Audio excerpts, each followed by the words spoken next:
Siya nga pala, may narinig akong kwento tungkol sa bayan na to bago tayo dumaong. May mga impostor daw na nagpapakita rito. Impostor ka nyo? Anong klaseng impostor naman yun?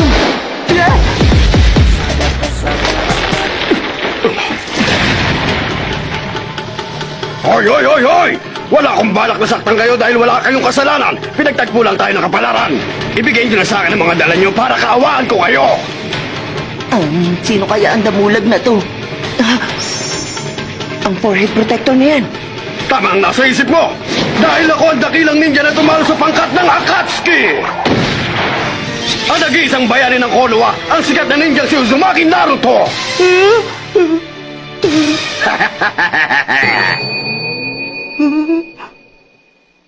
Mukhang siya yung tinutukoy ng mga tao. Siya po ba yung impostor na sinasabi nyo kanina sa amin? Malakas ang kutob ko eh. Siya pala si Naruto?